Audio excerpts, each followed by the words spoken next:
Hello প্রিয় দর্শক, আমরা যাচ্ছি আজকে আমার গিন্নির বাপের বাড়ি। তো গিন্নি তো খুব খুশি, ব্যাগ ট্যাগ গোছানো হয়ে গেছে। আমরা ডিজেল তেল পাম্পে আমাদের এখানে তো পাম্পে তেল রোধ হচ্ছে, তাই ওরটা দেরি হবে বলে ওরা ঢমে পুড়ে রেখেছে। তাই আমি আমার 500 টাকার তেল নিচ্ছি, এই যে বোতলে ভরা রয়েছে। তো তেলটা নেওয়া শেষ হচ্ছে প্রায়। কত এখন? তেল শেষ নেওয়া হয়ে যাওয়ার পরে আমরা গিন্নির বাপের বাড়ির দিকে রওনা দিলাম।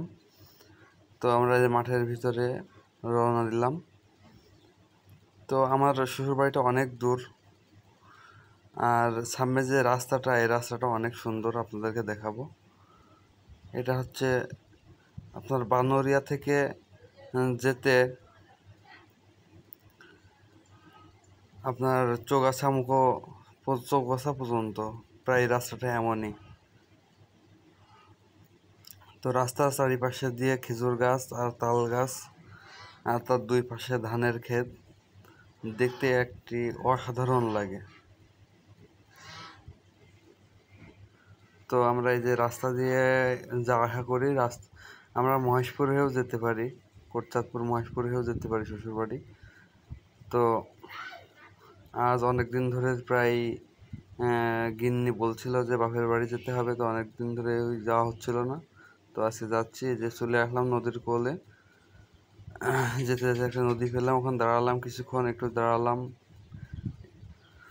তো আপনাদেরকে দেখানোর চেষ্টা করছি, এই যে মাঠের মাঝখান দিয়ে শর্টকাট রাস্তা। তো আসলে গ্রামের মনোরম পরিবেশ এখানে আসলে বোঝা যায় যে গ্রামের রাস্তাঘাট কত সুন্দর, একটা মনোরম পরিবেশ, মাটির রাস্তা। তো এই এলাকায় আবার খুব ড্রাগন চাষ হয়, প্রচুর ড্রাগন, বিঘের পর বিঘে সব ড্রাগন ড্রাগন ড্রাগন। তো আমরা এখানে একটু ভিডিও করলাম। তো গিন্নি বলছে আমার নিচ্ছ না কেন ভিডিওতে।